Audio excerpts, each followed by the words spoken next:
Look at Yes, that red dot indeed. at the top left corner. We live. What? Check it out, y'all. We are here with y'all. I know y'all used to seeing us on Fridays, but slip the counter. We here and it's a Monday evening. We got a very special, a very controversial topic for you guys. We're gonna be talking about Devin Haney and Lomachenko, the decision. What happened? What did your eyes see? What did your eyes see? Tell the truth. What did your eyes see? Not what your heart felt, not what your bias felt. What did your Mm-hmm. eyes see? All right. Devin Haney, Lomachenko. We're gonna go over the scorecards. We're gonna go over the fight. We're gonna break all of that down for y'all, man. And just stay tuned. So I'm gonna let my man take over.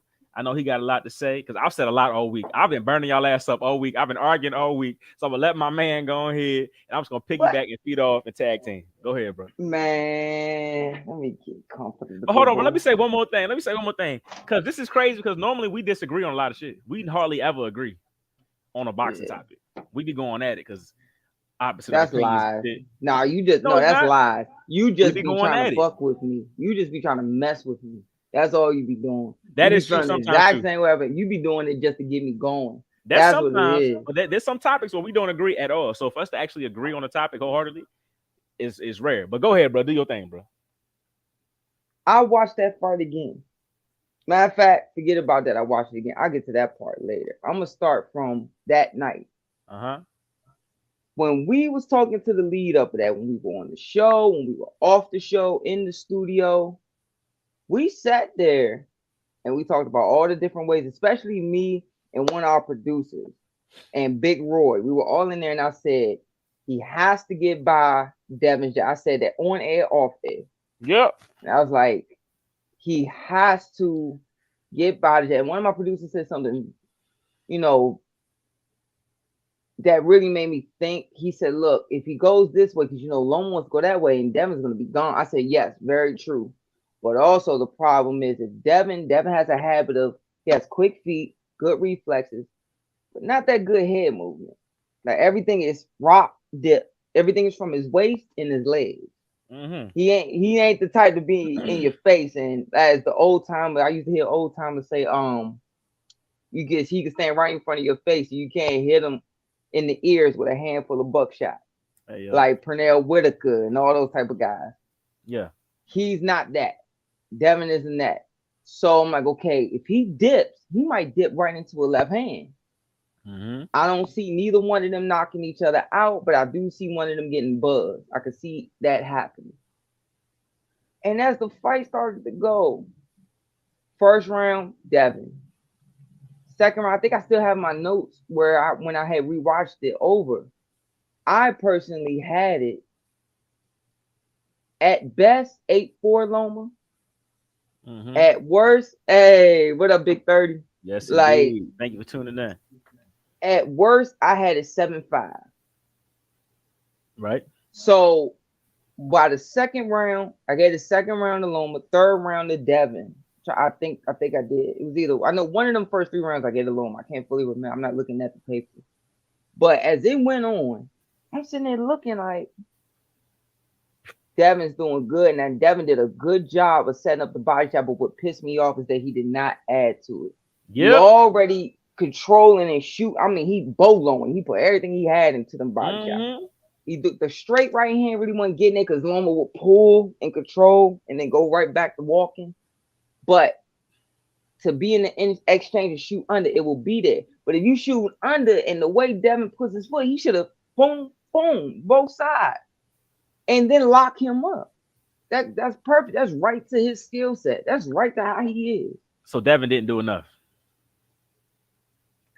It was whoa, whoa, whoa. Before you say he ain't doing enough, I don't want to make this like how some of these other pages. Let's put that out there. First of all, before we start, man, me and you wanted to jump into this topic so much. We didn't shout out our sponsor. Shout out to Kenichi Bear Headphones. We rocking Straight for up. this for our first set. We usually don't. We Yeah. always do Y'all ain't even Fridays and seen this everything. feature yet. Y'all ain't even seen this Yeah, feature yet. Yeah. yeah. Got that. I ain't put mine's in the room. I use that for when I'm on the PlayStation. But Yeah. the see changing colors and everything. And the biggest thing is we never really did this before. We always, maybe get on Instagram Live, but this right here is our first show. And look, We wound up being on here, and the biggest topic wound up being our first show. It wasn't like, oh yeah, this is the typical Saturday or whatever in boxing, then we had to try to make some of it. That's a Right. big deal. But shout out to our sponsors. Even though we out of the Kenichi Bed Studios for the night, we got the headphones in. Hey, real quick, if But y'all coming into the live, drop a comment so I know who's in the live. Drop a comment so I can shout you out. but Devin also, it was a very competitive fight. This was not no blowout for Loma. It wasn't no blowout for, despite what the heck Bill Haney want to lie to his son about this time. This was not no blowout for Devin. It was at best 8-4 Loma or 7-5 I for had it at Loma. worst a draw. At worst a draw. At worst, a draw. At That's worst. how I thought it. I said, yeah, this I got it either a draw or it's gonna be like that 12th round. I gave it to Devin. Yeah, I did too. I did 10 too. 11 though. Hey, 10 King Mitch. 11 though. Appreciate the love, Well, brother. Thank you. King, Thank you. shout out to you. But King, but that 10 11, you give it, and then you got one page gonna say, yeah, I see a few late round flurries, and Devin wasn't even hurt. Bull crap. Devin wasn't hurt. Bull Oh crap, Devin wasn't Lord. hurt. Some Hey bull, man. Devin wasn't hurt. Please. Devin was hurt because his whole body twist. He went completely off balance. And another thing that I know that Devin didn't do, he did it in the second round and he did it in the sixth, where he didn't put his forearm. He did his forearm in the second round. Stop Loma right in this track. He went stick, stop, stop, stop, boom, and he controlled him. And then went and controlled him here, moved his glove. I'm like, put that hand here. I talked about it on the show before. Put that hand here. Make him out the ring, especially if you fight southpaw, because the distance is different. So instead of you having to pick, now you want to put this. You can see Floyd do it a lot, especially against Victor Ortiz. And I'm surprised he didn't do that after being one of Floyd's students for so long. Why he didn't control, he would have made the fight a little more easier for himself. He would have did that more often, which I would expect for him to do. But the biggest weapon that Devin had was his jab. And you see Loma nullified it at least 70% of the time. Yeah. That left hand was on the money. And hitting him and making his head snap back, pushing him around. And then the thing was, though, he wanted to get in Devin's shot. He pushed Devin wherever he wanted him to go in the ring. Cut off the ring, shoulder him, move him here, move him there. Work on the inside, hot, break up, jump back on him. He dictated, Devin dictated the pace. No, the heck he didn't. He was trying to work with the pace. Man. So I'm not understanding. So then when you get to the later rounds, you start to see Loma picking it up. Because you can honestly say, I could understand if you say, man, I had it 3-2 going into the sixth, or I had it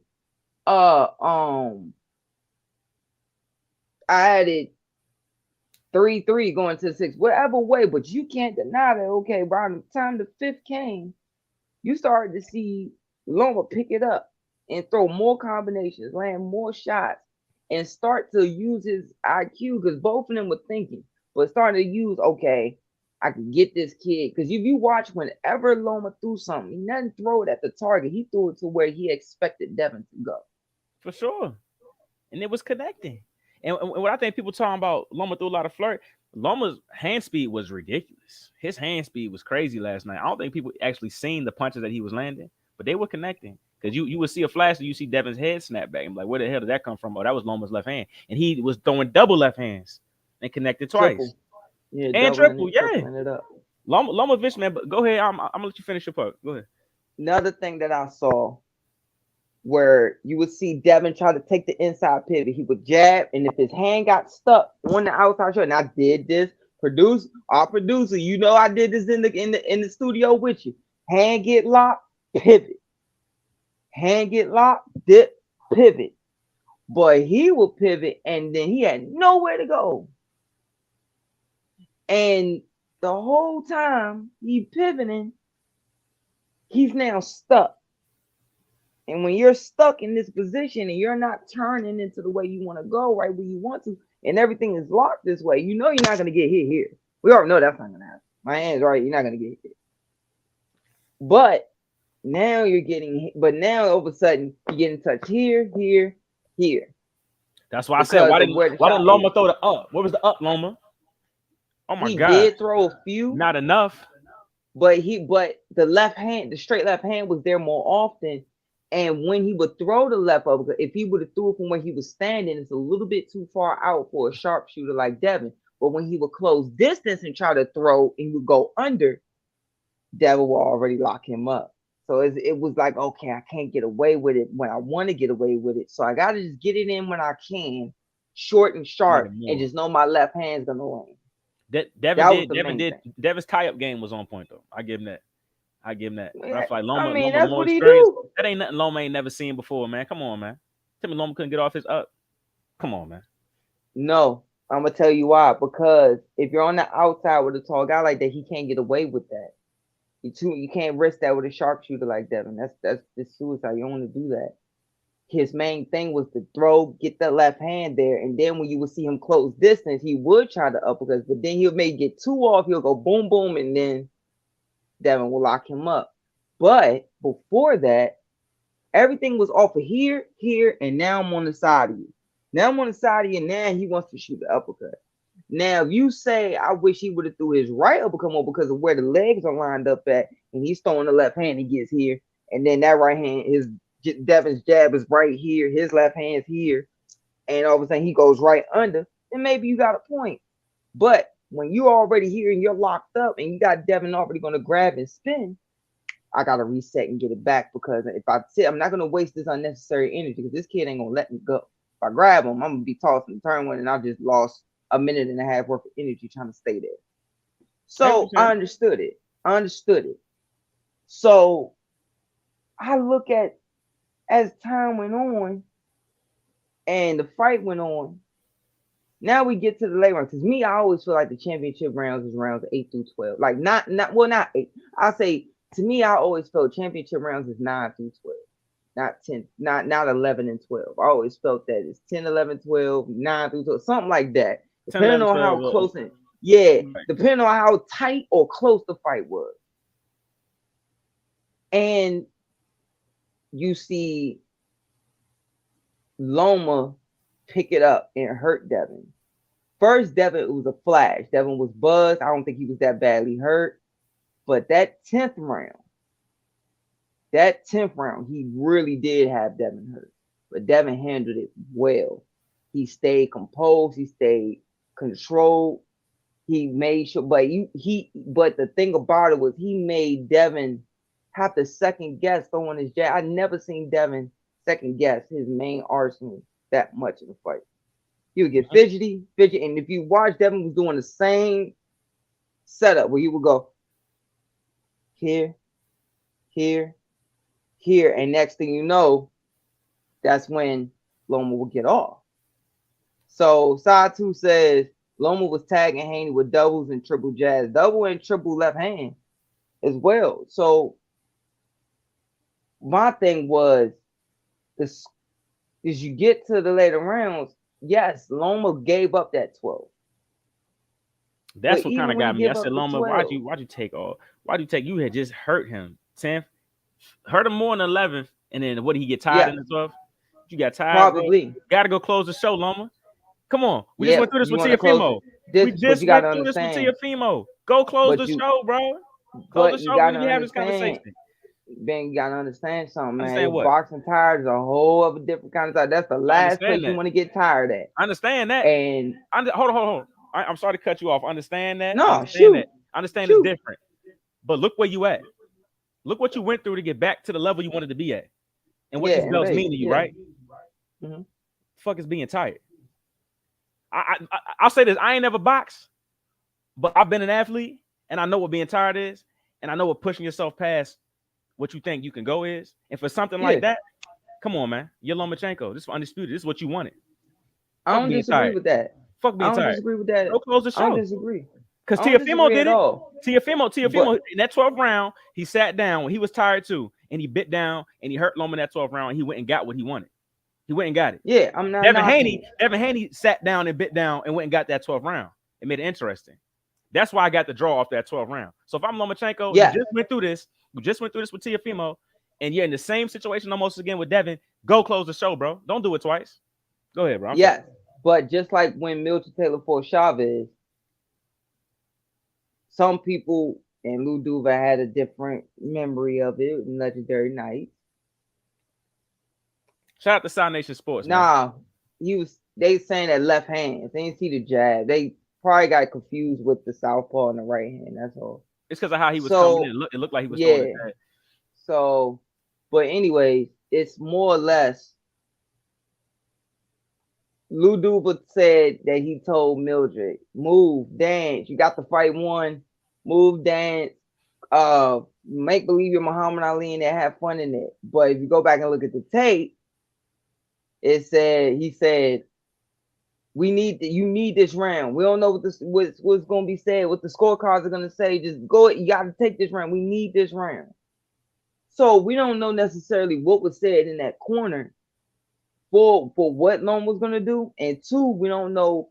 What I thought Loma was going to do personally was he's going to wait to that last minute.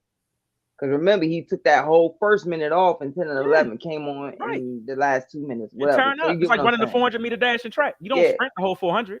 You sprint the last So I'm 100. like, Come on, okay, I'm bro. thinking that's what's going to happen. So he wind up having to go, okay, all right, I don't want to wind up getting caught with something stupid, whatever the case. All right, whatever his thought process was, he got to live with that, not us. You get to that scorecard. One thing I noticed, and I never said this when we were on the show, I was like, who's the who who's two of them? Read the referees' name. Now read them judges' names again. And I heard Tim Cheatham, and then I heard Dave Moretti. Now who's Dave Moretti? Dave Moretti, if you go back and watch Legendary Nights, is all over them episodes, all over them documentaries. He's been there since before me and you were born. It seems like 80% of his career has been major fights and major controversial fights. Like 80% of his judging career. One of them fights being one of the most controversial fights that we still talk about at cookouts and gatherings till this day. Mr. Ray versus Marvin Hagler. And he scored a few of those rounds way back when he was 30 plus years younger. Whatever type of way he scored it. Some of them rounds I disagreed with. And I felt Mr. Ray won it. But some of them rounds, I'm like, Mr. Ray didn't win that round. Mr. Ray almost, I remember Mr. Ray told the truth. Like, man, I almost quit. Because he was getting, that's when Hagler was coming on. So he's had a history of this. Mm-hmm. I'm trying to remember, was he a judge for, I forget what Oscar fight it was, but I know he was a judge in a few of Oscar's fights too that were controversial. I can't remember His if it name's was been Trinidad or circulated so what. much. I don't know how you do it So because much. his name been circulated so much, and I've heard his name a part of so much nonsense. I can't even tell you which fight, but I know it's been more than one. I can say that for sure. More than 2, 3, or 4 And too. he was just in the news 2 weeks ago because Ryan Garcia got dropped. And he gave that round, I think it was 10-10, or he scored it He scored it 10-10, bro. 10-9. He scored it 10-10. Okay, he scored it He scored it 10-10. 10-10. Basically, you gave the round to Ryan. That's the only thing I can look at. I can't even call What that a Stephen A. tie. Smith be saying? Stephen A. Smith say, blasphemous. That's what that shit is. Like, Blasphemous. and for people who 10-10. don't know, Get the hell out of here. you could get dropped. And if you come back and fight hard and you hurt the guy who dropped you, you can make the round a 9-9. Or you can make the round a 9-8. Like, you can make the round even a 9-9. You could do that if I've you seen get up off the 10-9. canvas. I've seen Yeah, 10-9. I've seen 10-8 to a 10-9 more often like than turn anything into else. yep, exactly. It comes back to a 10-9. I've seen rounds turn into a 9-9. I've seen rounds like they'll come back and knock the guy down. There'll be a 9-9 after that. I've seen rounds where it'll be 9-9, or it'll be 10-9 and things of that nature. Like for instance, we just talked about it off air when something more recent, when Tyson Fury got dropped. He gets up, he fought harder. Some people say he buzzed Deontay Wilder. So it was like, oh, you can kind of get at a 10-9 round. I don't take the round away from Big Country, but you can maybe give a point back to Tyson Fury, but he still lost that round. So how in the bloody hell do you get? I don't remember Ryan getting. I done been boxing a long time, so I done took some shots here and there. So maybe I don't remember it in a 2 week span that much. That, but what did Ryan do when he got up off the canvas to warrant a 10-10? And beyond that, what did Ryan do before he got up off the canvas to war the 10-10? What the hell did he do before that? He never had Tank hurt Buzz, put Throw Tank and on the miss. canvas. What did he do? What did he do to Tank to earn the 10-10? That's what I'm saying, bro. Like, I'm gonna let you finish, and then you're gonna throw me the alley oop. Go ahead, bro. Finish up, bro. Finish up. So when I'm seeing all this, I'm like, what the scorecard? So I'm thinking in my mind, Loma blew that round. He blew that 12th, and they gonna make this a draw. That was my worst thing. Like, you blew that round, and now this is about to be a draw. Or Adelaide Bird also. Yes, you are absolutely right, me. Adelaide Bird is another one of them. My Lord, oh my Jesus. He was with the Trinidad De La Hoya fight, I think, if I remember right. But I'm like, okay, the worst gonna be a draw, but I could see it being 7-5 Loma, because the one thing about Vegas judges, one thing about judges, period, but definitely on that level, definitely in the state that they were in Vegas, after a certain amount of time, they're gonna feel like the guy's chasing you. You can be as effective as you want, but certain judges will take it away from you no matter how many shots you throw, no matter how much you control and whatever. But man, he got you touching pillows and posts. Every rope he got you touching, so I'm giving around to him. So some people feel that way. Like, they'll look at how how he was moving Devin around that ring, and be like, man, you lost that round. So I'm like, yeah, 7-5. So when I heard Devin and people scream robbery, first of all, cut that shit. It's not a robbery. It was a tough competitive fight.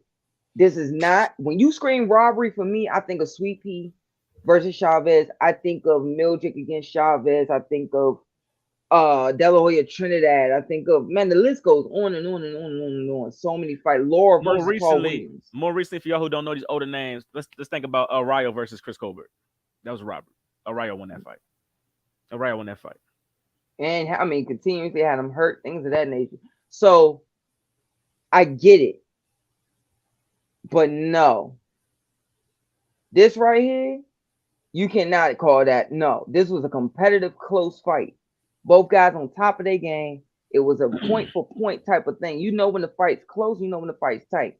That's why when I hear Bill Haney run his mouth and all that, first of all, what the hell was Bill Haney telling his son in that corner throughout that fight? It was like his son was doing everything right. And it's, when you are getting physically assaulted in this sport. You know when you're getting your ass whooped.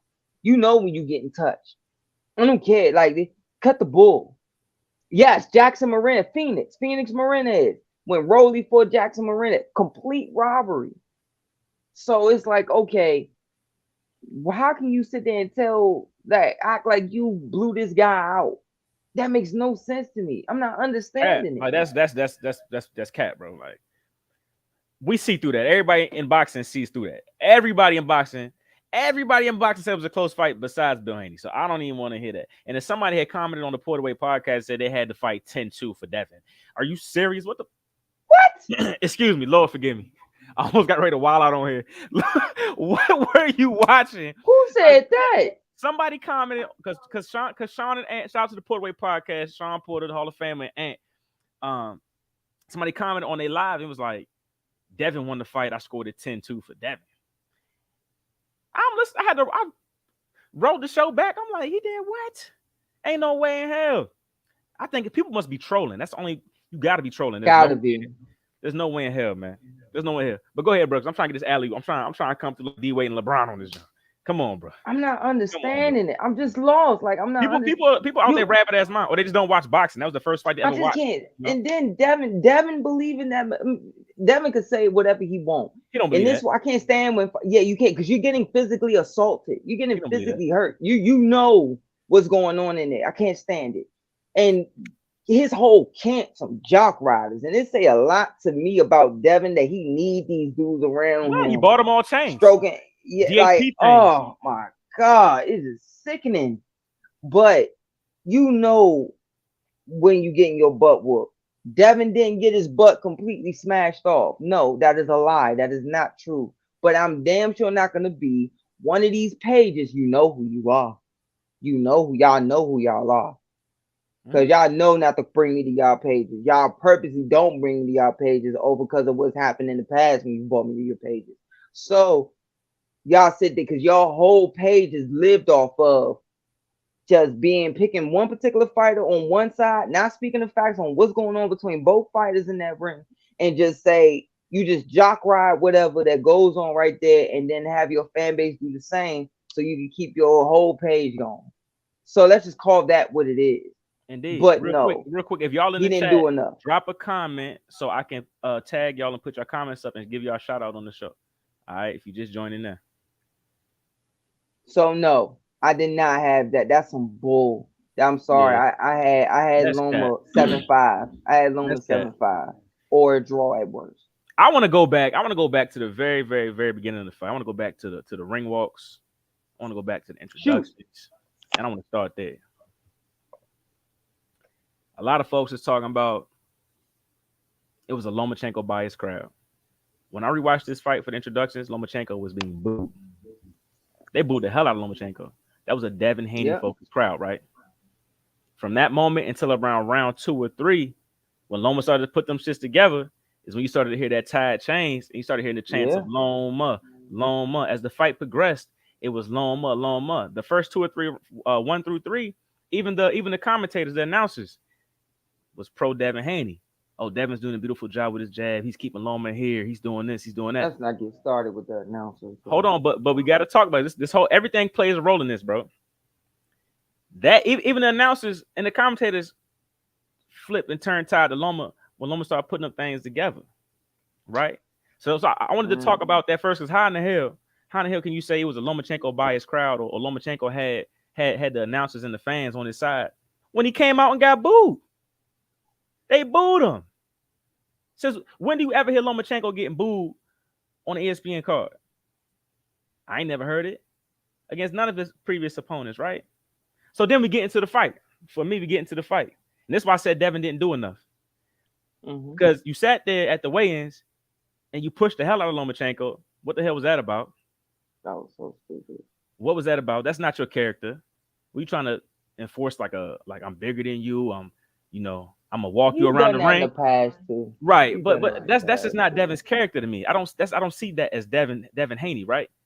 So then you do that, and then you get into the ring, and none of that energy was there. When did he ever push Loma around the ring? Not one Nah, I time. remember he tried to throw his shoulder on him, and Bloma didn't even budge in the clip. It didn't budge. And I think God Loma damn. didn't Loma tie him and spin him and throw him down to the canvas or something like that? Something Yeah, like that, early right? in the fight, like almost midway through. Yeah.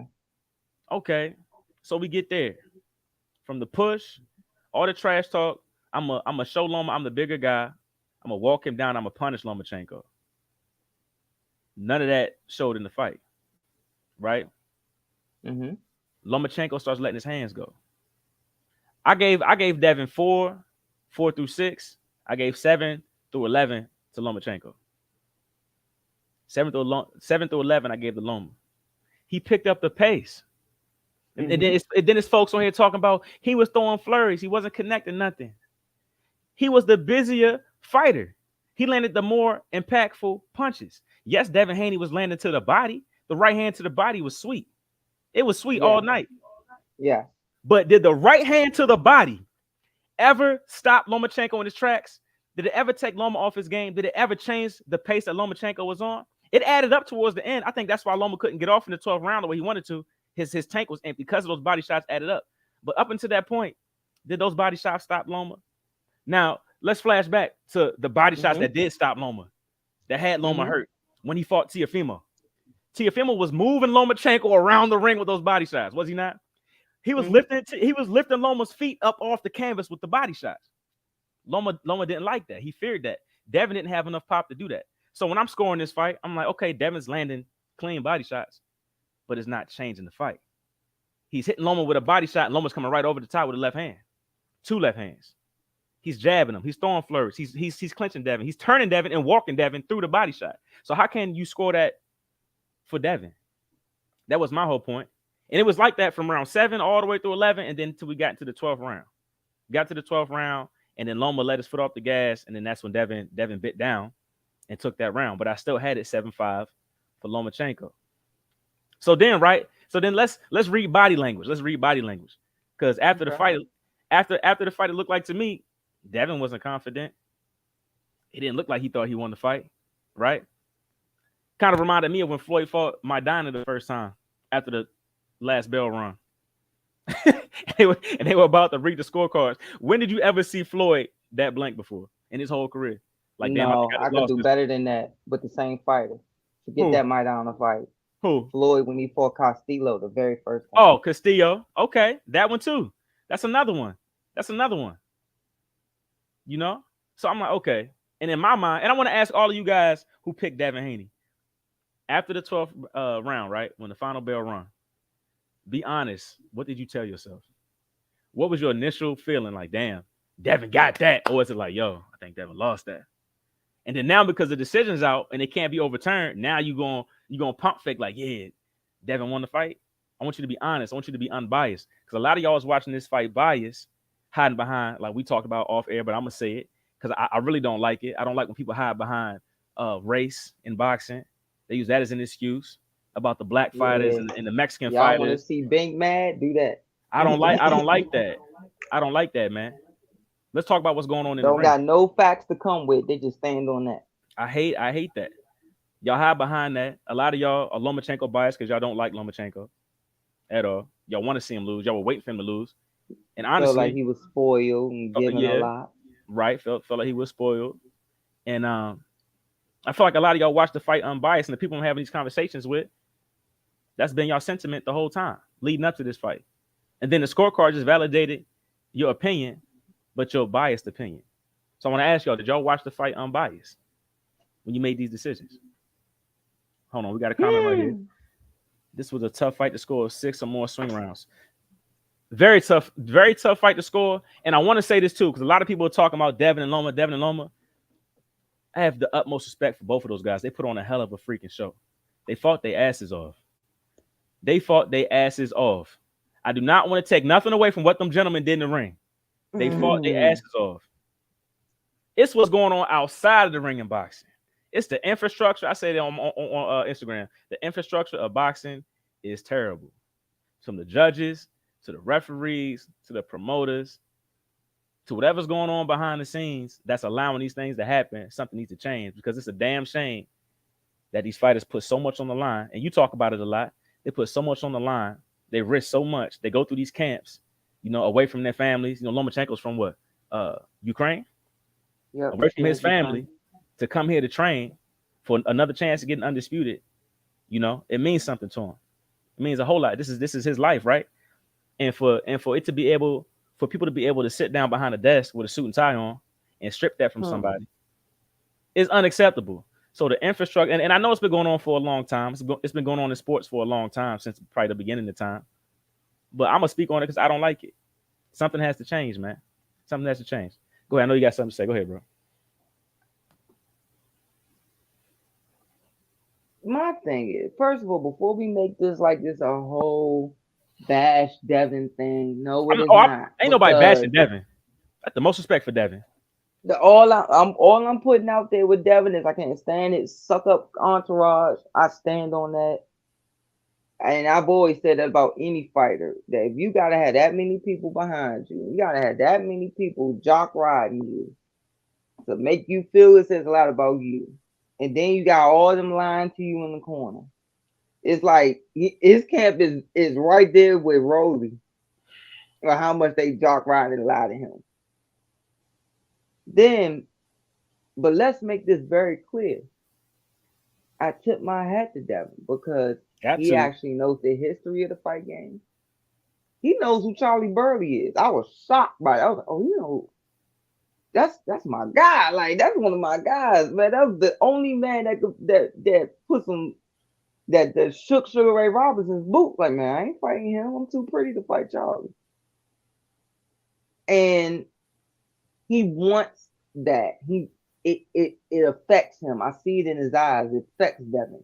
He wants that. and he wants to try to be the best, fight this guy, fight that guy. That's why everything he said though was the truth. Like, yeah, he wanted to fight Loma 4 or 5 years ago. They kept saying, "Man, you're a baby." Basically, in so many words, you have nothing. Go get something. Maybe we'll fight you. And they blew him off. He beat the man who beat the man who beat the man. Mm-hmm. He beat and then went back over there with a sucky contract and went over there again and beat the man just to make sure that let's solidify this. You ain't on my level.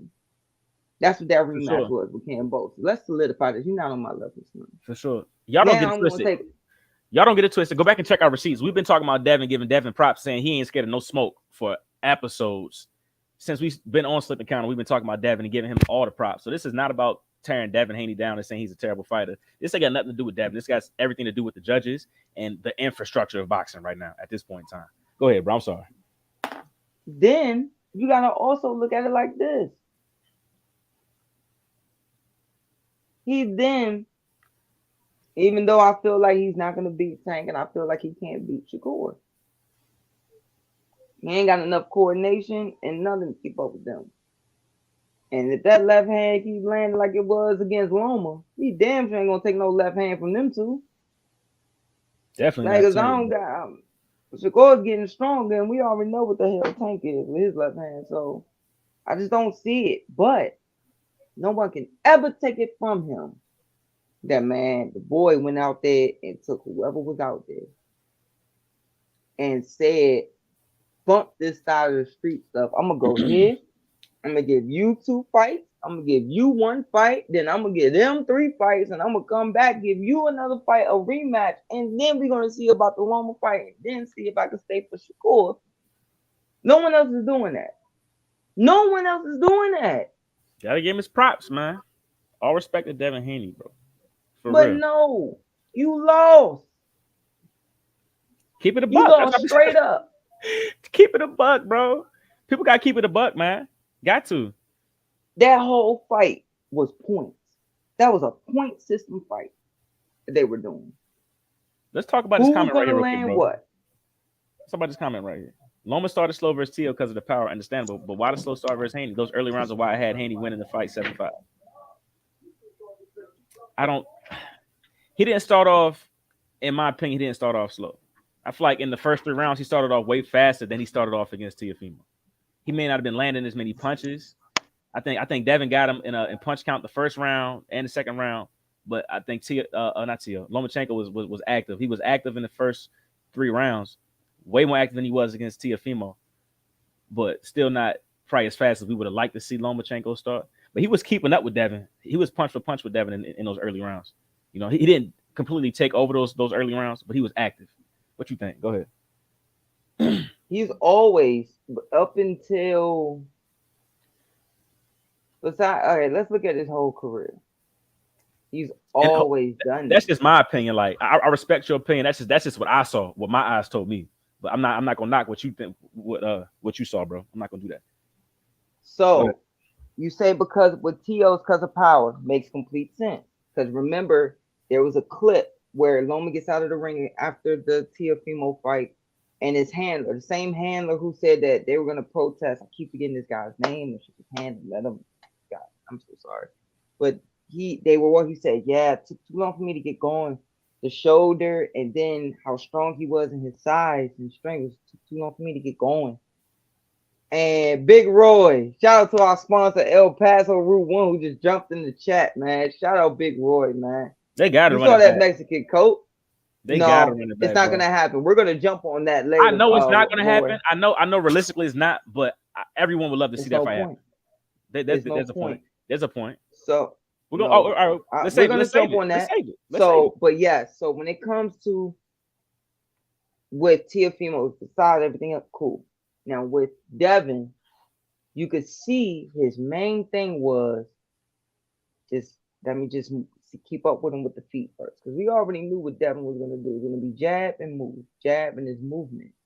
So you could see Loma's whole thing was he would give him the move, step, step, See if he can measure, see if he can get where he wants to get his angle going, and see can he keep up with this kid's fast because he's already done heard from Linares, he already done heard from this person, Jojo Diaz, all his feet are fast. Speed is very fast. So his whole thing is I got to keep up with his feet first. King Mitch, that's a fact. So it's like, Fact right there. okay, if I throw it, I got to see if I don't want to exert myself and wind up throwing something stupid trying to keep up with him, and then overexert myself and overshoot myself. And next, even though you ready to see Loma overshoot, but if I overshoot, we already know this kid because he did overshoot twice, and you saw Devin sit, skip hook, spin out, and he was gone. Yep. So we also you gotta think that may have all that same that came later. That was in like round 6, so a little bit more fatigue, a little bit more whatever. But basically, you could be thinking that going into round 1 and 2, like, y'all, I don't want to do that now, early. That's why you see the first round, Devin, second round, arguably Loma, third round, Devin, fourth round, Devin. You could understand that. Franco. So it all depends on the guy, but Loma's always started slow. I wouldn't even say it's a slow start. That's just how he fights. He just didn't throw his punches a lot. You just trying to keep up, take it point, see where he's gonna go, move it. Because it's subjective because that's his style. Like you could say Tank starts slow, but Tank finishes fights. That's how Tank's been fighting his career, right? As a professional. So even in the amateurs. True. I know Tank as a professional, so I can't speak on his amateur. Mm-hmm. I don't know. Folks say he started slow. That's just his style. So it's subjective. You ain't gonna see him going there like Chocolatito and throw 100 punches in the round. Not happening. No, that ain't happening. You know what I'm saying? But hold on, we got some comments in. Loma was more active versus Haney, but I feel like he allowed Haney to win those early rounds. I say let him win the rounds because once Loma pushed the action, he clearly won the rounds. I could definitely agree with that. I could definitely see that. I can see that. Yeah, but those are close rounds. Go ahead. Go ahead. But you gotta understand. I gotta get by this kid's jab. But you all okay.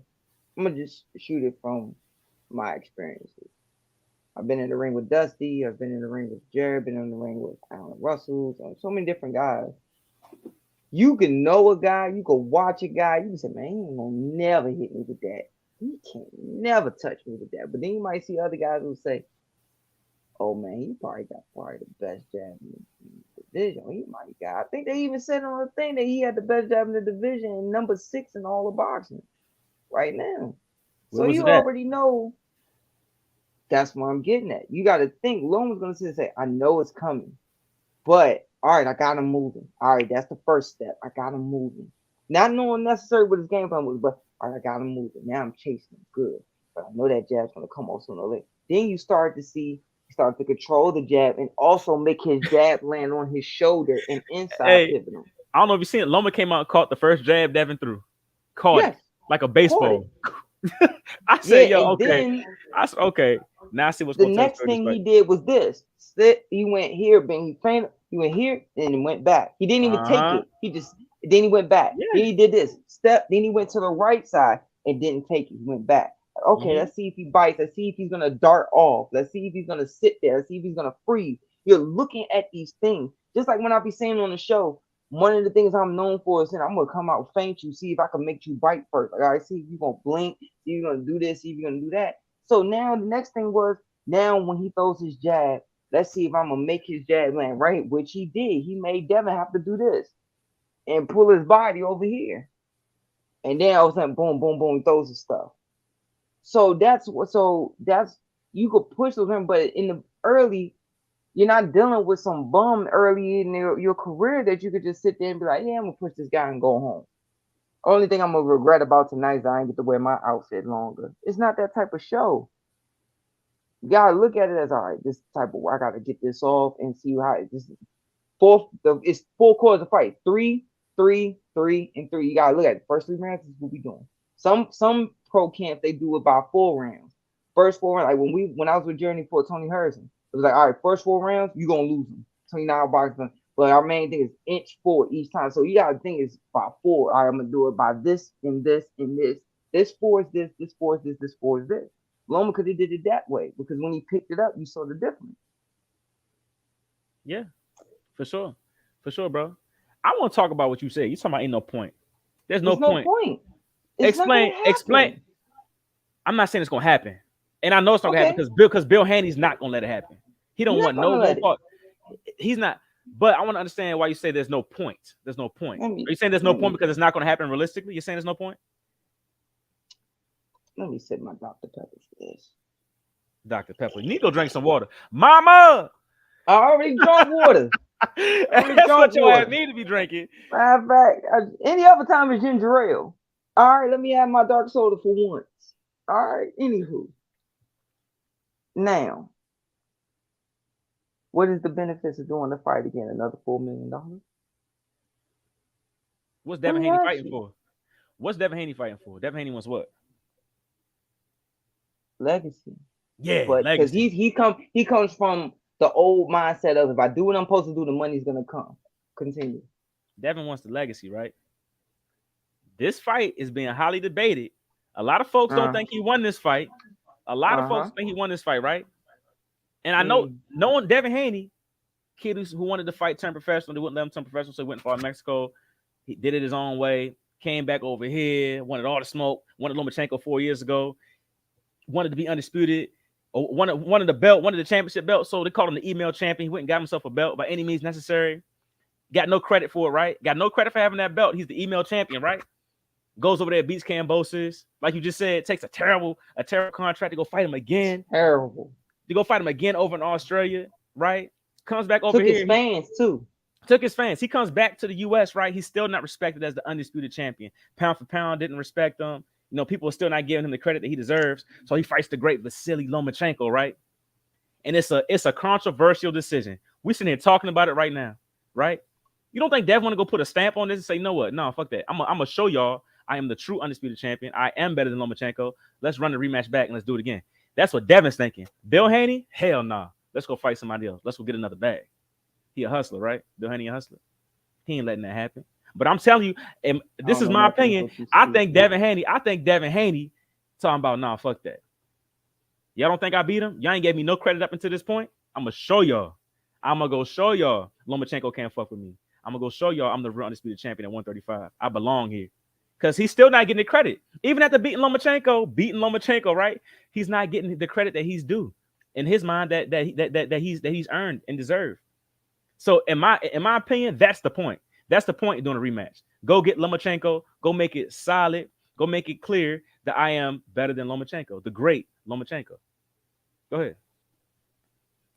I respect that, but you sound like me before my innocence was taken away by that fight game. The deeper I got into it, you sound just. I'm gonna be honest with you.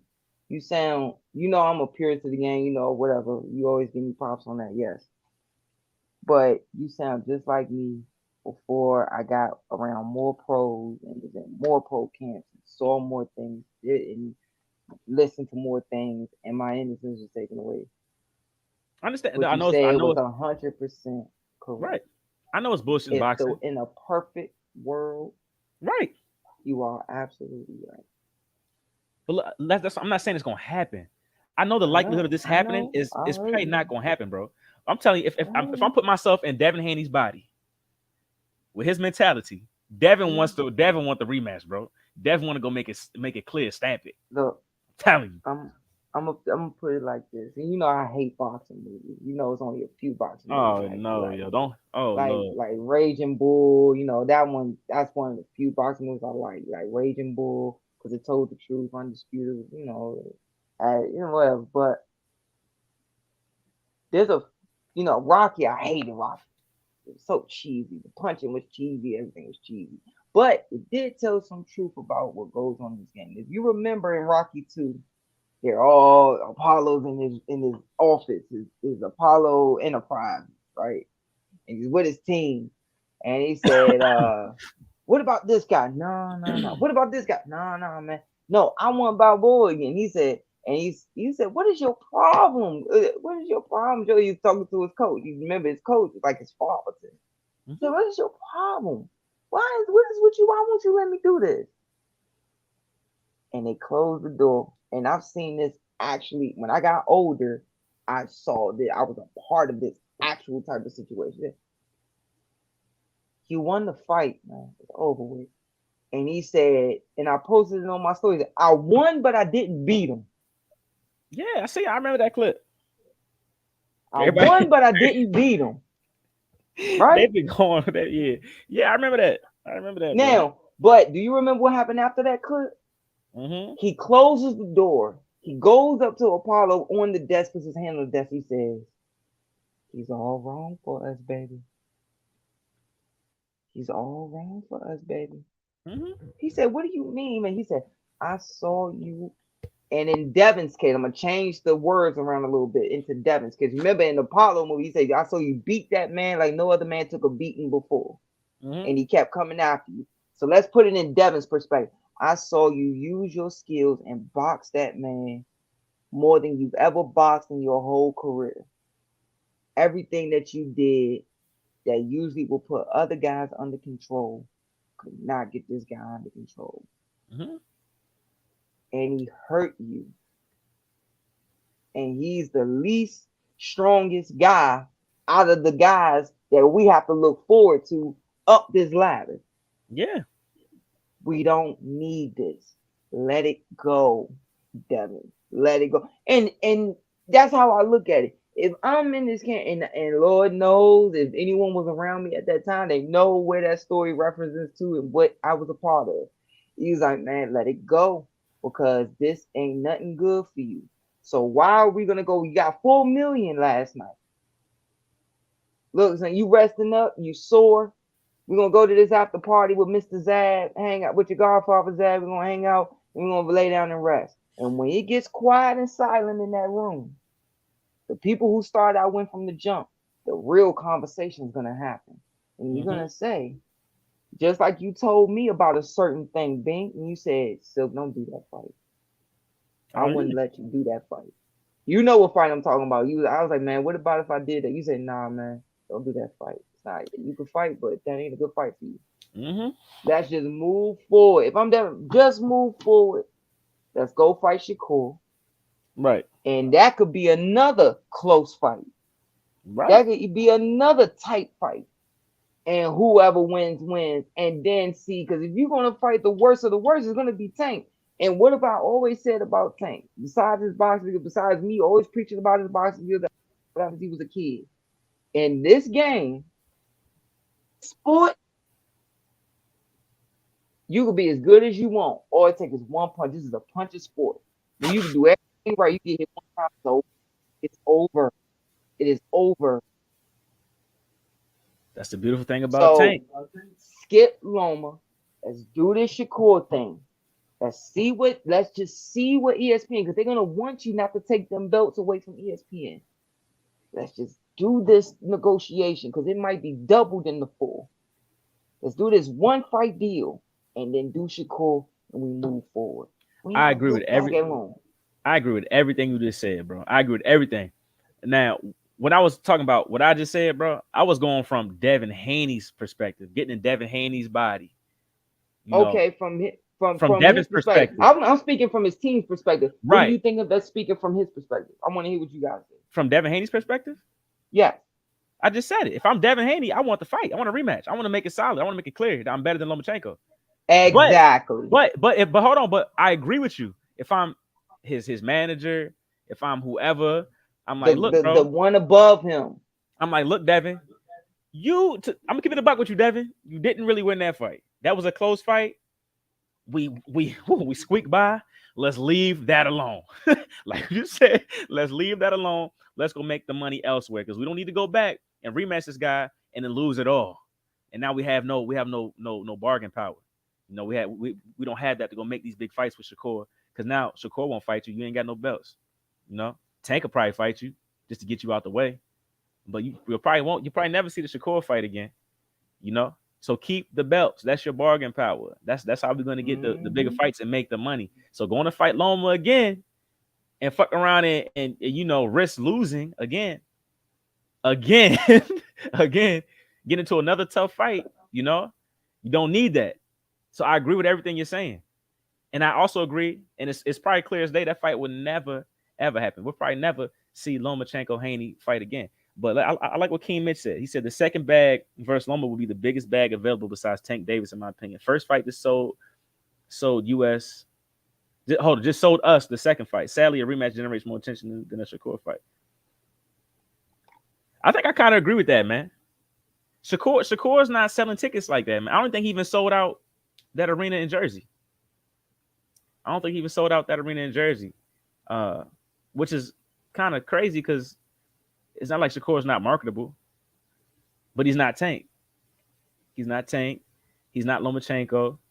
Um, as far as like, the aura around him in boxing, but he's getting there. He's getting there. Go ahead, bro. I like what Mitch said. I just Hmm. don't see it. It's no point. I stick with what you said. We need those votes to be the bargaining power. Mm-hmm. Your mouth, you trying to be a villain now. You and Shakur both are trying to be villains now. Oh, That Shakur's well, a well, demon. well, Did you see that picture? yeah. Shakur across the ring like, I'm gonna I'm fuck gonna you get up, you, yo, boy. I'm gonna Slim. I'm get gonna eat. Yeah, you. I'm ready to eat that shit, yo. That's the toughest picture, yo. I swear to God, that's probably the toughest. That beats Ali standing over. What's that picture? Ali was standing over the top. Foreman, when he Was was it looking at Foreman? him like, yeah, it was Yeah, Foreman. Foreman. And there's It was another one. He's Foreman. standing like this over old boy. Uh, Over Sonny. over Sonny Sonny. Castillo's picture. That's on the back of the shirt. That joint tougher than this. Yo, that joint. Come on, bro. That picture of Shakur standing across the ring looking at Devin, that's gonna go down in history. I need to get that picture printed out and get that joint signed by Shakur. Cause I promise you that's gonna be worth money one day. Whoever took that, caught that moment, you're a great photographer, bro. My bad, bro. I just went off. Go ahead, bro. Go ahead, bro.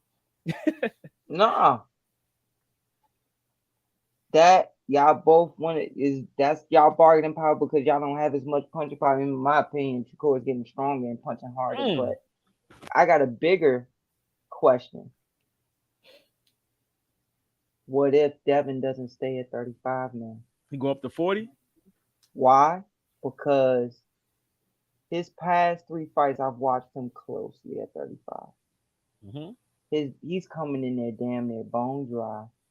His cheekbones are sticking out. His eyes are sinking in more and more as he's making weight. Go look at the pictures. His last three fights, Yeah, he barely making Cambosa's 35. one, two, and this. His eyes are sinking in, like his eyes sticking out, bro. And Lord knows I love this brother. He's my brother, boxing brother to the end, but he knows how. Like I remember when Damon was trying to make weight. I think he was fighting at 60. That's what it reminded me of, and it's like, oh God. And then that Damon will make weight, eat, and come back the next day like, holy shit, Jesus. I remember Zion, little cousin saw at the weigh-in, saw him. She's like, oh my God, you so. Then the next day that Bama fought, and she saw him, but she was like, how did he get that big in 24 hours? Yep. But at a certain point, it take a toll where it's like, I can't do this weight no more. And he's young. Right. He hasn't even gotten his full body yet, his full man strength yet. And it's like he probably has to go to 40 because there was a rumor that I heard that he didn't pass out, but he was kind of like woof, had to get it, like he was lightheaded. Yeah. It's just not. It's not natural to go up and down in body weight like that. It's not. It's not healthy either. That's why this shit is so. It's so. You gotta respect the sport. Yeah, You gotta respect I remember wrestlers. you were asking Wrestlers. me about making weight. Yeah, like a lot of my friends in high school wrestlers, and they go straight from football season to wrestling, and they be in the gym with trash bags and plastics on and all this shit, dropping pounds after pounds just to get ready for wrestling season, like that. I'm like, bro, this it's not healthy. And I see them guys going through a lot, throwing up, like puking in the blood in the bathroom, like just to make weight. I'm like, bro, this is serious. This is serious. So you got to respect this sport, man. You have to. That's why I don't take nothing away from Devin or Lomachenko of what they did in the ring, man. Like and what they put in before into the camp to get into the ring to put on a show for us. Don't take nothing away from them guys, man. Don't take Yeah, nothing away from them. so I wonder if he says I gotta if I fight Shakur, it gotta be a 38-pound catch weight. I'm going up to 40. I can't do this no more. But his heart and history of the sport and how he carries himself might say, I can't do that. You know how when you used to play football or whatever it is, you play to the team sticks together till we lose. Yeah. Until we get blown out, then we make a decision to blow the team up. So the clock But stays we zero. we we keep going. We Yep. keep going to the end. So it's like, even with the Bulls in the 90s with Jordan, it's like you stay on the court till you lose. Mm-hmm. Then we call it. So maybe that's the only way I can see him staying at 35. But it's looking like to me, and I saw it show up as time went on. I saw it show up like as the rounds went on. Like, oh yeah, his legs like lightning. So I Yeah. was like, his legs was a little bit slower. Then I was like, yeah, man, making that weight catching up to him. Yeah. His eyes getting sunken in each one's like, man, even when he came in with that hoodie on and they Mm-hmm. came up behind him, I was like, good God, like it's almost like a skeleton. And I don't want to see that he's too young to be dealing with that mess. This is why even with Shakur, when Shakur moved up in weight, remember he came in 3.5 pounds over, and he was like his body hit a dead stop right there. So it was like Yeah. I bet you amount of money it didn't hit a dead stop at 3.5. That was He just could. what he probably ate and it got up to 3.5. Mm-hmm. He probably got to because usually what happens is it'll get to the last 2 pounds, 3 pounds, and all of a sudden it just hits a dead stop. Mm-hmm. And now you're losing muscle, mass, bones, and a bunch of other stuff. You just losing brain root, a bunch of stuff. So now it's just you struggling with the way. And it's like, and then he said, for my own health and safety, I'm just gonna go ahead and pay the fine. That's all I was gonna say. That's smart. I respect that. I do respect that. I mean, people question his professionalism, but at the same time, he knew he wasn't gonna be at 130 much longer. And there's no point to kill himself. What you could literally do, you could kill yourself. Look at Virgil Ortiz, damn near killing Look himself at to make that weight. look at Eric Morales. I Yeah. done seen guys. I done seen guys. I'm not gonna say their names, but we all used to be out there in the amateurs joking and laughing. They were talking about making weight right, and I come in there talking. And they said, Julian, we're not talking about you. Your ass always on weight, mother. And they cussing me out talking junk, right? And they said, man, did you see such and such? Did you see such and such? So we look. You know how there's a black curtain Mm-hmm. in the stage, and they go up on the stage. He was like this, and his team was like helping him walk. And it was like he changed. He got right to the step right before that they'll be able to see him. And he's like, so he got to the step, straightened up, got up, walked up. Like the last little bit of strength he had, he turned on that stoicness that every fighter has to act like I'm not hurt. Gets on there, got on the scale. As soon as he got off the scale, he got off. He didn't even stay on the thing. He got off and got dressed down there and then drink. He's like guzzling. And then he started. Then he went back up there, did the face. I was like, oh my God. It was like, Mm-hmm. he's because I my own personal story. I thought I could make. Dad was like, oh, I just got older. I was like 18, so it was like dad was like, cut to cannibal. So I kept cutting. I got down to like 127.6, and I said, Dad, I could do one. I could fight at 126, but I don't know if I could do it. And that was like, nah, we going up. I said, no, Dad, I could do it. He said no, and no one knew I had sickle cell. We were hiding it, so it was like because I don't look like the typical sickle cell baby. I don't have yellow eyes. I'm not sure. I don't have whatever. So he's like, yeah, but you got medicine to take and you gotta eat and drink with that stuff. So nah, we can't do 26, man. We gonna maybe see where you at 32 and do 38. And that was the plan because he knew I needed those 6 extra pounds from 26 to 32. I needed every ounce of it to make sure I Yeah. could eat what I needed. And you seen the medicine I take, like I need to eat and see me eating before the show and drinking and Yeah. drinking and drinking. So yeah, so it could be very dangerous. I would really rather him move up, like, because I don't see how many. And what if it gets to a point where he bounces out because he's young, but then it starts to show up when he gets to round 9, round 10, and he It doesn't have the guy did. under control. It did. Showed up. I mean, worse. Worse at one. Talking about Yeah, 35 or 40. At 35. 35. At Yeah, it's going 35. it's gonna show up, and a guy like Tank, like our guy King Mitch just said, Haney versus Tank. Tank is gonna expose that because Devin ain't got enough pop to keep Tank off his ass. Yep. Tank is going to get on Devin's ass. Devin, I think we gave him a little bit too much credit for his defense. I Because don't of think his he's feet. because of his feet. I don't think he's that defensively spectacular. No, Lomachenko he's landed the not. left hand whenever he wanted to. He landed the left hand whenever he wanted to. Javante Davis is around the same stature as Lomachenko with a longer reach. He's going to land that left hand. He's going to land it. And when he does it, I can see it being in a devastating fashion. Lord have mercy. This my thing, bro. He's I going to get said this exposed. when he first turned pro. I said his coordination is not that good. He's stiff as a board. Especially Mm-hmm. when he would do the mitts with Floyd. You know how Floyd teaches the same mitt thing where he goes 1, 2, 3, 4, 5, rock, roll, and jab your way out of the combination. Mm-hmm. And he was so tight and stiff going on and whatever. And I'm like, that boy coordination he's just above being uncoordinated. And he could dance around the ring. He moves very good, like around the ring. So his feet dart in and out, in and out, in and out. And I'm like, wait, he has no head movement. He could bend at the waist and turn, but when it comes to just Yeah. and he can't pick. He can't pick. Like when he just to sit there and do this on like he can pick a punch, but I mean like Right. he can't do it consistently. I'm like, oh God, no. Because his head stays online. Yeah. Another thing I noticed. And and it seemed like with Southpaw, I don't know if it was because he was fighting a craftier one, but man, he could not for the life of it. Instead of him bringing his right hand up, when his left hand ended up on Loma's shoulder, and Loma throw the left hand, instead of him doing this and pull, he's doing this and just dip. And next thing you know, he's wound up getting touched or thrown or something like that. And it's like, no, that's not gonna work. Mm-hmm.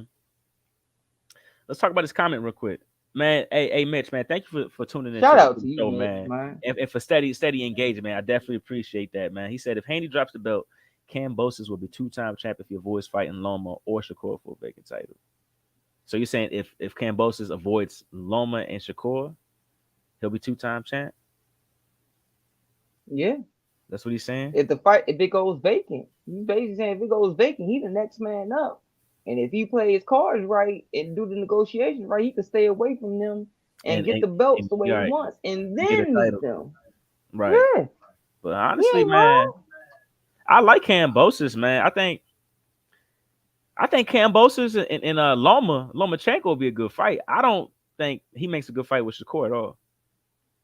But I do. No, I'm sitting here thinking, man, Kambosos versus Lomachenko. Oh, that would be good. I think I like that, That man. I I would think I watch that. like I that would fight, definitely man. watch that. For sure. I Hey, I might even like pay it. for that, John, too. While you here playing, man. I mess around, pay for that, John. I like that. All right, Mitch. All right. So then, okay, so let's talk about this then. Devin goes up to 140, right? Who's up there? Ramirez, Josh Taylor, Teofimo. Watch, he gonna get up and leave, y'all. Ryan Garcia.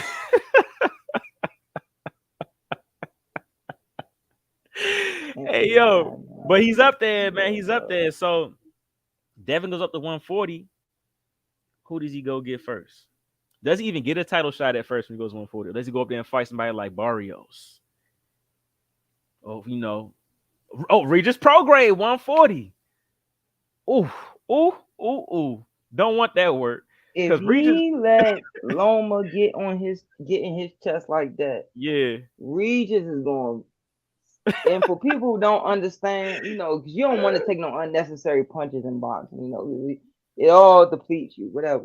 Cool. Heard all of that. But the thing about this fight game, unless you got sneaky pop, there were guys like Tim Bradley who were pillow fisted, but they could overwhelm you. Get you under control, whatever. But there were guys with sneaky power, like Kendall Holt, who they would touch you and keep touch like 60%. And then all of a sudden, as soon as you relax or you think they're getting tired, they drop some stuff on you. You like cook and you hurt. And before you know it, you done. So Devin,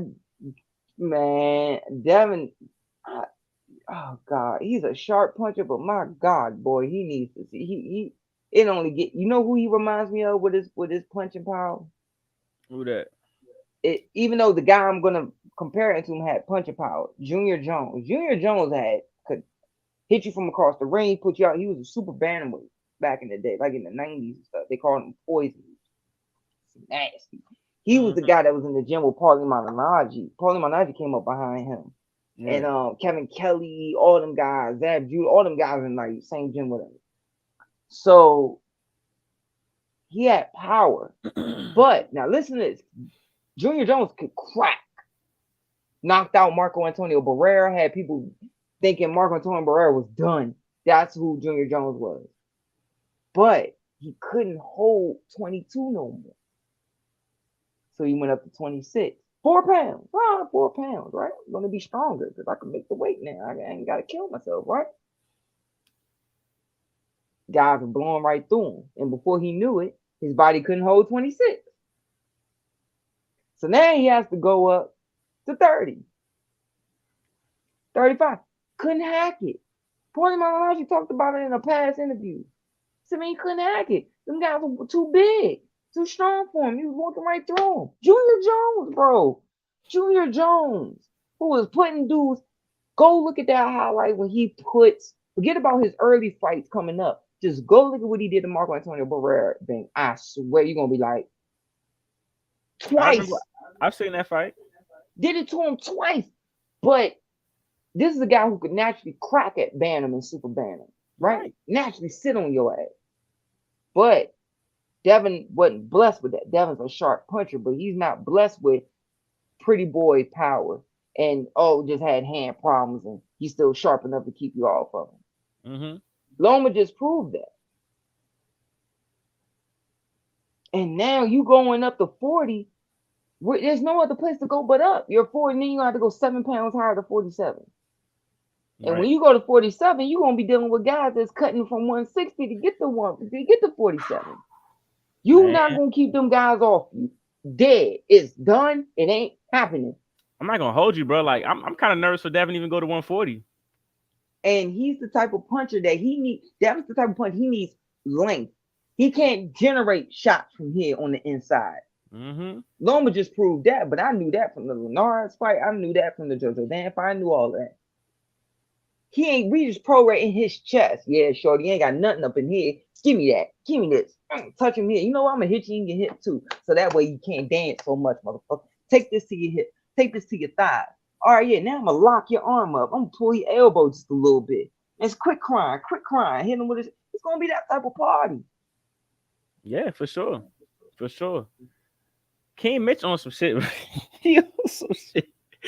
I'm Yo, who sorry, but is this Ryan guy, is man? Can we ass. bring him in, young? Cause like I he think is he beat. cooking, dog. I think he beats Rolly though, bro. I I think don't Rolly, know.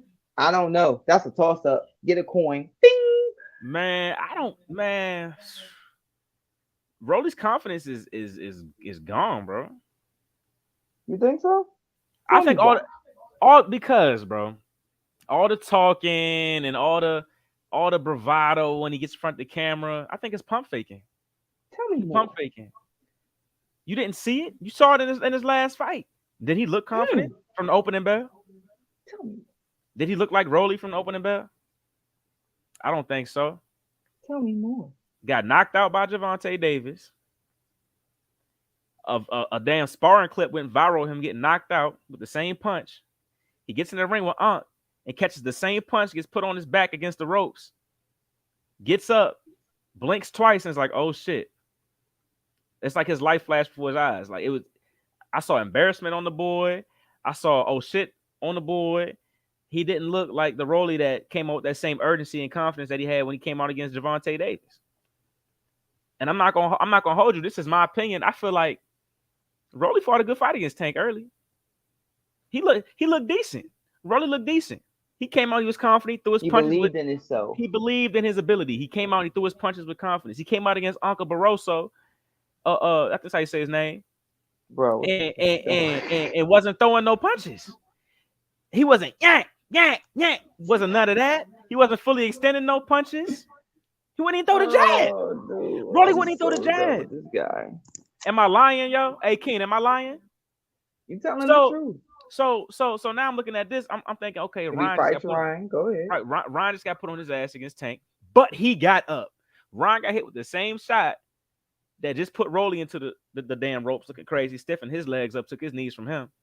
Maybe not with as much power, but I'm surprised Ryan got up from that shot. To be honest, Ryan got up, and Ryan may not have fought the rest of that round, but Ryan, He was in he shape. fought. He was in shape. Yeah, he fought. So I feel like Ryan's confidence today, as we stand today, is at a way higher level than what Rolly's is. I think all the talking and all the shit he do for camera is all bravado. It's not real. It's all pump fake.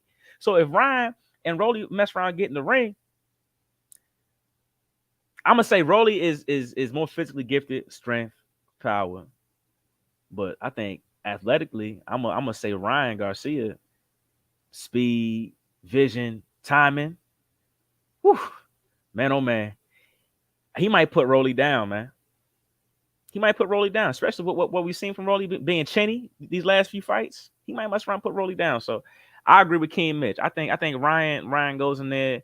This is a battle of the social media.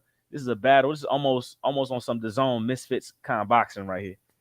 But this is a good fight for Rolly. I'm just being honest, y'all. I'm being honest. I like this fight. I like this fight for what it is. For what it is. Go ahead, bro. What's that? Lachey? Yeah, he could be. Yeah, I could see Ryan beating him. Lachey, you're great. Thank you for joining the chat. Hey, what up, Big Shug? Shout out Charm by Shay. But yeah, I could see Ryan beating him because of that right there, just off the confidence alone. Because let's really unpack when he got knocked out by Tank. Right, forget about everything Yeah, else. by Let's just talk Tank. about the impact, just the impact when he got hit. I've heard stories all my life before I got older and started to have a little bit of knockout power and seeing my friends develop their power and stuff like that. And I would hear stories growing up about, yeah, man, his eyes was glassy and he was never the same, or he was this and the third. When Rolly got up, Rolly didn't necessarily know. It was like his body was on autopilot. Mm-hmm. If you watch the tape, Rolly is just like around the ring like this. Mm-hmm. And he's looking at his dad, and then you see his dad kind of knew someone, right? And he grabbed him, and then he never let go. Kudos to him because he never let go of his son after that. Mm-hmm. Got him outside the ring, and if you watch when the cameras follow him, at first I thought maybe the light was in his eye, but as they're following him through the tunnel to get out of the arena into the what we call the driveway to the rest of the locker room, you could see he's still not there. And then right towards the end of that, then he finally snaps out of it. He Mm-hmm. snapped out of it right when he got back in the dressing room. Right. That's when he finally came back to. Like, oh Mm-hmm. yeah, I'm like he was back to himself. But he was like looking, he was out of it. And I was like, oh. Now, when you remember I told you when I got dropped and I got up and fought and I told you I ain't had no memory of it, and dad laughed, you like, man, just don't go to sleep till after 82. And then I woke up the next morning, I remembered, like, oh, such and such and such happened. Mm-hmm. Now, who was to say Rolly didn't wake up the next day? Remember, like, of course, he's watching the tape in the back because they're running the replay. But you wake up the next day, you remember, like, oh man, I remember this, I remember this, remember this, remember that. Yeah. And he go, I don't want that to happen again. My brain shut off. Right. My brain shut off on all the plays. Some guys, like, and I know you experienced it with football, where a lot of guys turn their pads in, or they wind up not playing as aggressive, or they kept playing, but they didn't play as aggressive anymore afterwards. They just Yeah. wasn't. They wasn't like. And I saw it with myself. Like when I told you what happened with my teammate, I got up. I wound up stopping my guy. Like I was with it. Like I went to the end, and it made me better. And it was like riding a bike. It was like, oh, I finally fell, and I wound up riding better, doing tricks and stuff. But then my friend got knocked down, and he was gun shy after that. He was so worried that could happen again in the blink of an eye, so he didn't try to go as hard anymore. Yeah. And then he goes in there, and now I heard it was money on the line. It was a doghouse thing. He put money on the line in camp, and I don't know if it was like training camp or it was just a sparring day and there was a guy in the gym. I'm not sure. I'm now because if it was training camp, the way it works is you have your sparring partners, and your coach may say to get the best out of the sparring partners, you're going to get paid weekly, but you're also going to get paid more if you put me on my ass. Mm-hmm. If you put me on my ass, you get a bonus. You get 20K bonus, or you'll get this much money. You'll get that much. Like Freddie Roach used to do it with Pacquiao. Like, all Mm-hmm. right, you're gonna get 10 grand a month, and if you put him on his tail, you get another 30 grand or something like that. You got to go back and look at the 24/7. But yeah, it was something like that. So he's in there, it's doghouse. He's trying to hurt this kid, and he made the exact same mistake he did against Tank, walking forward with his feet crossing, throwing this mess, yapping. And the boy, as soon as the boy back touched the ropes, the boy immediately, man, call it like in boxing we got this thing called hot hot. Hey yo, this was In boxing we crazy, got this bro. thing called in boxing we got this thing called hot hot. Where, come on, man, like we got in boxing we got Hey this thing yo. called hot. Stop, baby. Like in boxing, oh my god. In boxing, we got this thing called hot. I'm talking to you, King. Bump him. In boxing, we got this thing called hot hot, where you moving around the ring. As soon as your back, like Leonard did it Oh with my Hagler, god. as soon as your back touched the rope, you supposed to either throw something or pivot out or spin out. One of the two. So as soon as the boy back touched the ropes, he rolled and shot the hook, and you just see Rolly just Hey yo, shout out whoop and Ant, fall man. back. Yo, Ant in the chat for the Portaway podcast. Yo, shout out to you, brother. What? Yeah. Oh snap! What's up, Mr. Ant? He Yo, laughed. thank you for always showing me love on my page, Mr. Ant, sir. Yo, respect to you guys, man. And I can't wait to one day we come out there and be on this. Man, we Honored. gotta do a show with But them. yeah, Man. I'm telling you. we got this thing called hot hot in boxing, where as soon as you're rotating around the ring, you feel your back touch the ropes. You're either supposed to know the distance, plant your back foot and shoot and come up, or flurry and come up, or you supposed to, I'm gone, pivot out, or you spin out. One of the two. You supposed to make that decision right then and there. And you supposed to hot, hot, boom, brick, or flurry, brick, or and touch and spin out or turn out. One of the two. You gotta make the decision right there. Soon as Rolly crossed his feet, chasing this boy, throwing this bull junk, that boy touched that rope and felt it, dipped his body and came right over top. Bow! And threw the Yeah. hook. I Yep. was like, how did you roll into that? And so now when he fell to the canvas, he was froze. It was one of those shots where it landed right on the tip of his chin. Mm-hmm. And then you got to think, it's six. They were probably wearing anywhere between 14s and 18s. If it's Mayweather's gym, 16s and 18s. You're in his gym, you're in that gym. You got winning professional headgear on, and he's like, damn. Really, he was supposed to be suspended, but keep it under wraps, keep the fight going. But he gets put down, and his body was frozen on that canvas the Uh-huh. exact same way it was frozen against Tank. He's like, man, no, can't have that again. First time he got touched by Barroso, he immediately fell to the canvas. You could see him like, can't have that happen again. I do not want to feel that feeling Yeah. again.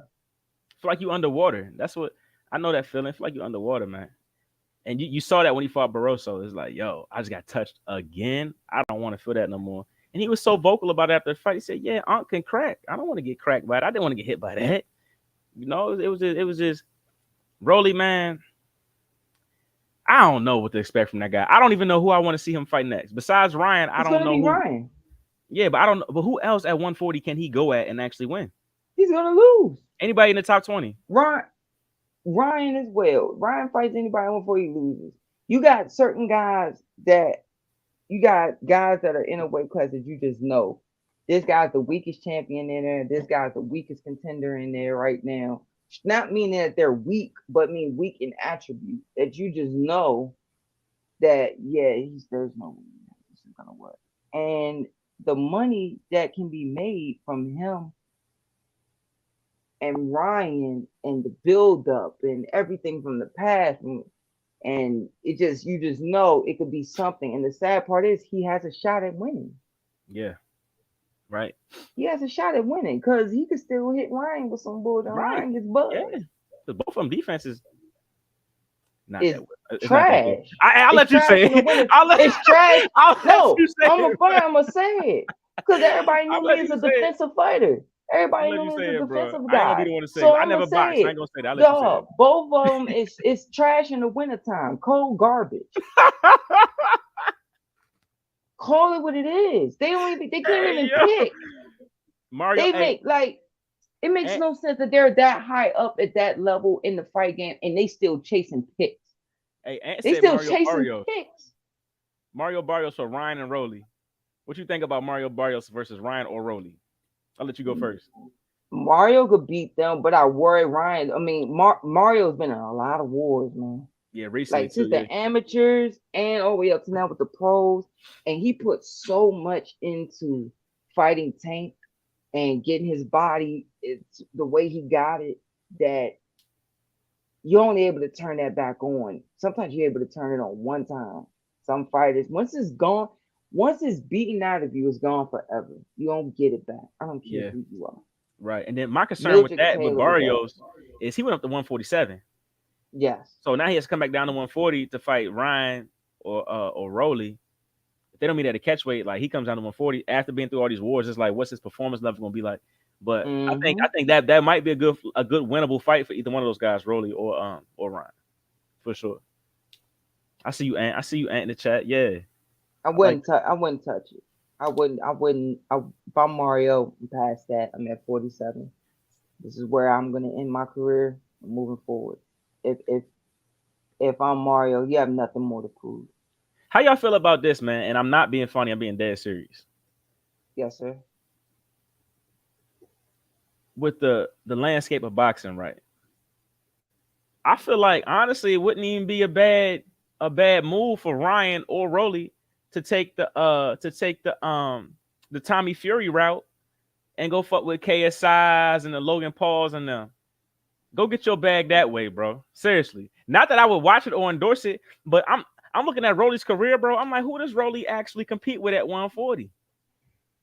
If he wants to continue to box, go do that. That's like the guys who can't cut it in the NFL. They go play for the XFL. They go play for the look, hey, I'm being dead serious. PSFL. Yeah, it's so many FLs. It's FLs all over the world. You got the FLs in Germany. So it's a Germany a GFL. You probably got an AFL, Australian Football League, or you know what I'm saying? So I need more Advil. nah, I'm serious, bro. Where do you I see know that's why my head hurts worse. where do you see Rolly? But where do you see Rolly going from here? Ryan too, for real, bro. You just said it. You don't see them beat nobody at 140, so they're not gonna go And to 147. They're not gonna go back down to 135. They too damn big. So what? So what do they do? Rolly, you he ride said, it till the wheels fall Rolly, off. yeah, and the wheels is they got one lug nut on each wheel. That car doing this down the highway. Them wheels is Because he falling was off. the interim. He was the interim champ at 35. I forgot about it. He was the WBA interim. That's when he fought Rolly a Phoenix. When he two-time world fought Phoenix champion. He ain't fighting Marinez. KSI. No, what he's saying is because remember he fought Phoenix. He fought Yeah, Phoenix. Jackson Marinez. Remember that jump where I told you he got a lot of people yeah, feel like Floyd must have had his hand in something because right. how the hell did he? Yeah. So that was the WBA interim or whatever the hell. So or the I don't know. And then you got this now at 40, but man, he ain't beating Josh Taylor. He ain't beating Jack Catterall. He not Oh beating hell these no. program. Jack Catterall look anything like he been looking his past 6, 7 fights is a wrap. Um, Mhm. oh dear God, the beating that boy's gonna take in the world, and it's oh God, the beating that boy's gonna take. Yeah. And then you got Ryan. I don't know why he's over there with Earl Ooh, Spence and them. I do not understand it.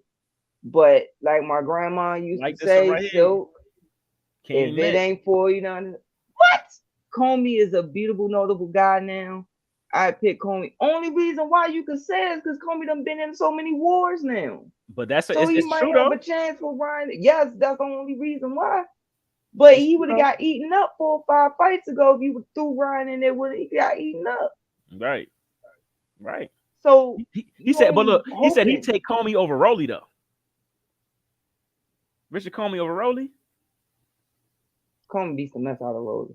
He like, oh, this is an off night. If he fight, he has a harder time with Ryan in the speed than if he fights. If Comey was to sit there and get in it, Hey, oh dear God. hey, hey, hey, Annie here stirring the bees nest up. And I just realized I never said twin name. I never said twin Hey, name. Brona, yeah, yo, Brona making a comeback. He going for a world title. Hey, yo, and look what you did. I done been in the gym trained beside this guy. I remember since the Yeah. amateurs, bro. I'm sorry, but when it come to that, if that's a topic you want me to touch with twin, I could do that. But I'm sorry, he on that Hector Camacho route, meaning to keep it short and sweet with Broner. The reason why nobody's mentioned his name at 140 nor 147 is because oh, now you're training harder. You're not just doing it like the Mikey Garcia can, then shut down Mhm. everything, train hard for those 8 to 10 weeks. Don't mess with nothing and actually make weight. Or you're not doing it that way this time. Oh, now you've been in the gym every single day for the past, I think now 9 months or so, or 6 months, something like that. You've been in nonstop. Well, guess what? In this game, Hey, yeah, it's just it's jokes, man. no, It's jokes, man. it's just like with Hector Camacho. Hector Camacho was extra natural, and Mhm. he was still out there partying, still doing stuff. Then he would go train, turn it on, go out there in front of them people, turn it on, look great. So he think he can keep getting away with it. And then when he finally realized after he got hurt against Chapo, and Chapo Rosario hurt him and changed him, just changed him. He was never the same after that fight. He was Mhm. in his dressing room, and the reporter who followed him and was with him, so he got so sick and tired of him. What time is it, Macho time? What time is it, Macho time? So he thinking he gonna turn and flip the tire, right? So Macho still got his boots on, but untied his trunks, and he got the ice pack on his face. The reporter comes in the dressing room. He goes, Macho, what time is it, baby? Time to party. It's Macho time, right? Macho's just like this. I swear to God, Ben, he's like this. Man, it's time to go home and go to sleep. Mhm. And so the reporter goes, I said, what's wrong, Macho? What's wrong, Hector? He said, man, I realize I can't keep getting away with this anymore. I Mhm. can't keep partying and doing this stuff anymore and think that I'm going to keep be able to do this at a high level. He hurt me, and I've never been hurt like that before. Right. That's all in I the Hector never, Camacho documentary. If I ain't seen it, I gotta go watch that. I think it's on and Showtime, man. I knew this before the Yeah. document, this stuff. And the thing is, though, he still continued to party, still continued to do those things. So if you relate that to Twin got away with that same stuff. And it's like, just like with Macho, oh, now you want to sit there and buckle down. But guess what? Now your body can't just turn it on to be spectacular no more. That's why so many fighters like Bernard, Sean Porter, so many great guys that carried their bodies a certain way through their 20s so their body could repay them and get them extra checks when they were 32, 33, 35. That's For how that sure. pays off. But So I'm not sure if he could do it. To Ant's point though, Rolly still get not Rolly, AB still gifted, man. And you know, Rolly got that strap. AB fuck around be Gifted a for 3 time. what? AB fuck around be a multiple time world champion. What it? And 5-time he'll world be champion, what? He'll be either 5 or 6, something five like or six that, if time he was world to pull it champion. off. And AB you fuck know that's around going to beat be Rolly. another thing. You know You know what I'm that's going to be the saying? next thing. They're going to try to do either Ryan or they're going to try to do AB because of the mouth. It's going to Right. sell. It's gonna sell, but I think AB is the last like actual fighter boxer that they can fight and actually have a chance to beat, especially Rolly, bro. Like that's his last chance at beating the actual boxer before he got to go fuck with the, like I say, the The killer. KSIs and the Jake Pauls, and because he don't want to touch none of them other guys. He don't want to touch no Regises. He don't want to touch no Jose Ramirez's, no Josh Taylors, no Bruh. Jack Catteralls. He need to go fuck around with them YouTubers, go get on the zone and fight on the Misfit cards and make And the somebody with sad Tommy part, Fury. I'm telling you, bro. I'm telling you. bruh, the sad part is Rolly's skills, bruh, is so null and void. It's Mm-hmm. ridiculous. The boy don't even got a jab. Rolly don't even got a jab. Oh, God, I sound like my father.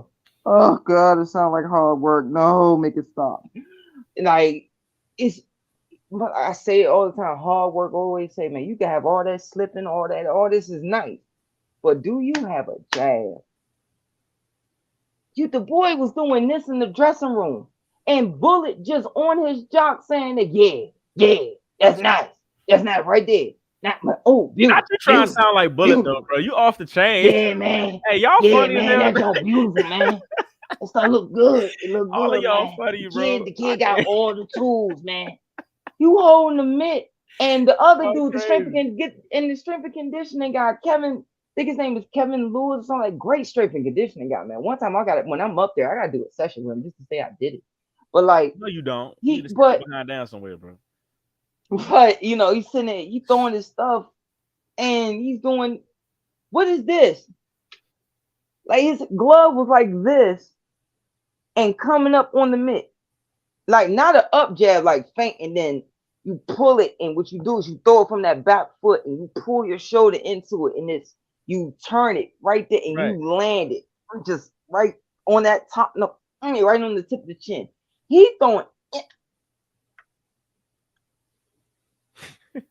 like what the what is it? Yeah, yeah, yeah, yeah. Nothing else is on it. Yeah, yeah, yeah. And then he do the mean eyebrow face like Ice Cube and walk off, and everybody in the dressing room clapping. And I'm Yo, like, I'm about to block you from your own show. Yo, you got chill. Talk about like, Ice Cube. I mean, I swear, bro, it just What? Hold on, yo.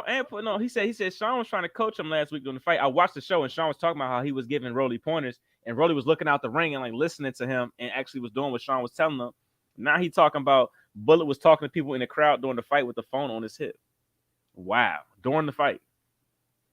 That's crazy. That's crazy.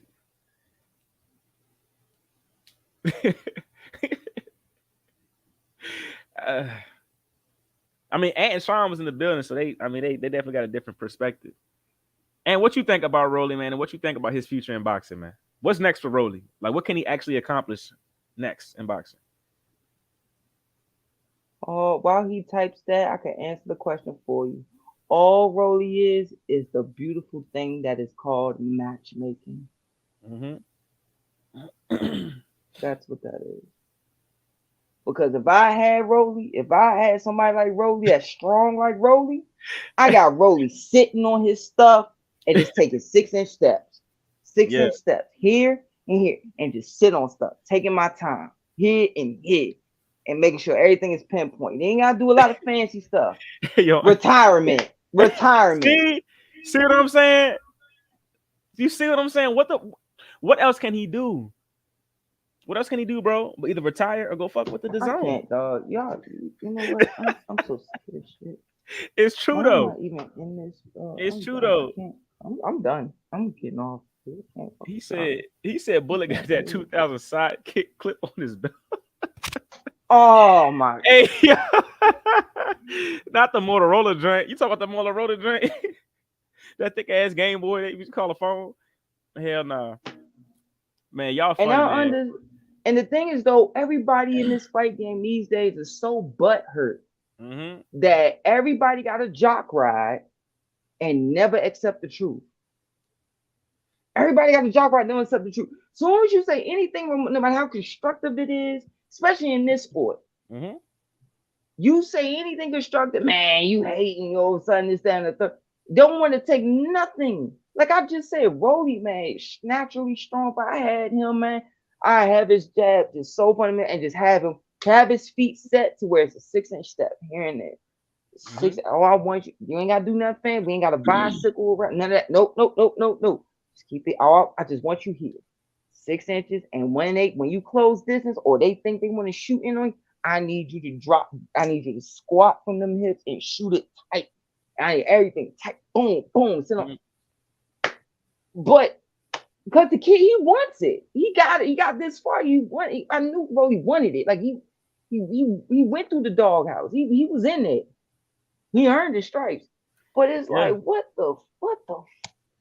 Ant's And right, then man. one of the girls I'm cool with, Serena McCoy, trains with Bullet. And I'm cool. Like I chat with her sometimes. Like we'll be on live. David Fat the Sparks all that stuff. So I talk. And I'm Hey, like, Mitch. she could box a little bit. How? Mitch funny as hell. What's next, Rolly? A title defense and easy touch on ass whooping.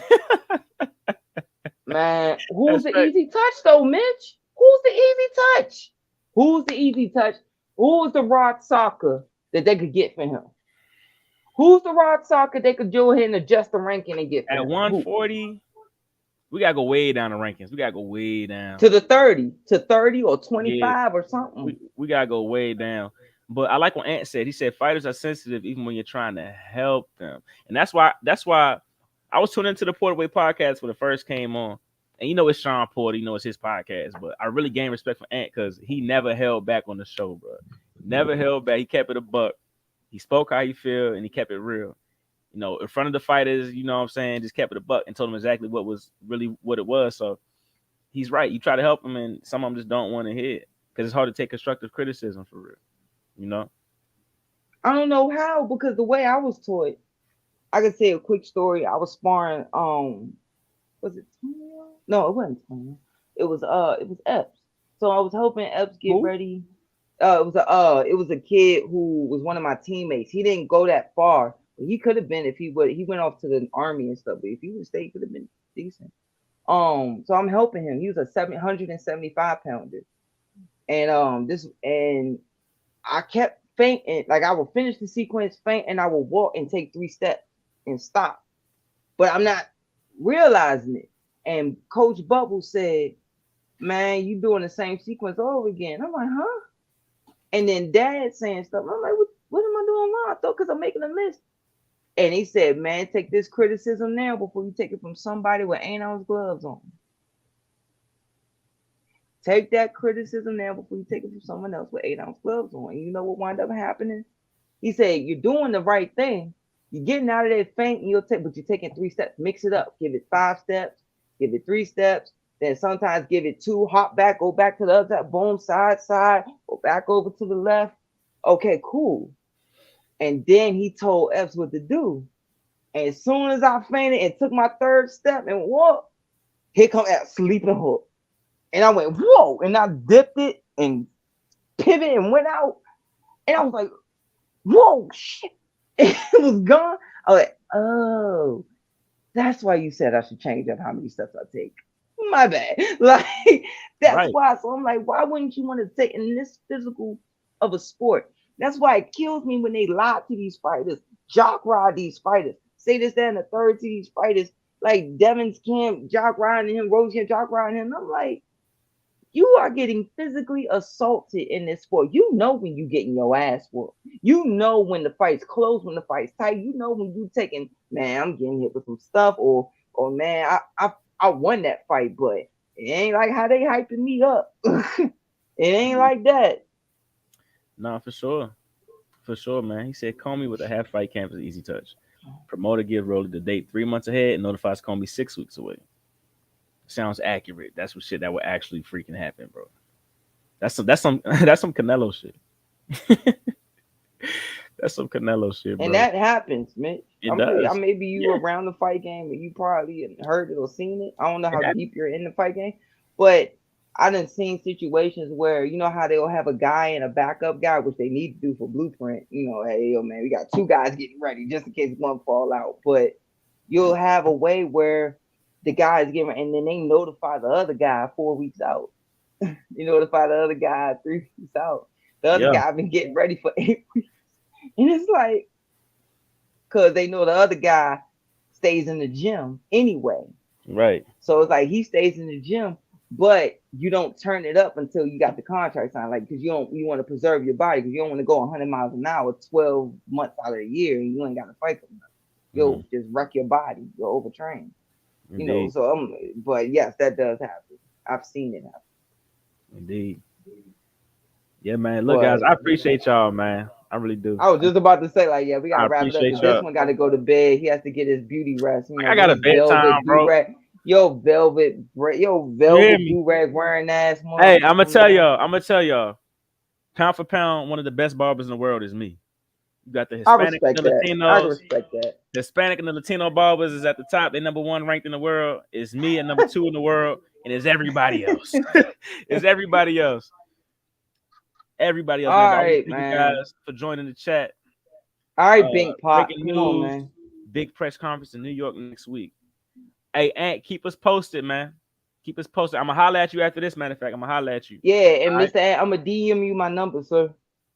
Yes, for sure. But hey, I appreciate y'all guys joining the chat. We're gonna go ahead and wrap this up. This Slipping Kind of podcast. Make sure you guys follow the Instagram, smash that subscribe button on the YouTube channel. We'll be back with you guys tomorrow? Yeah, tomorrow. Back with you Tomorrow, guys same tomorrow time, y'all. with a new topic, 8:30, man. Thank you guys for joining in. You guys be safe and have a good night. Thank you, sponsors.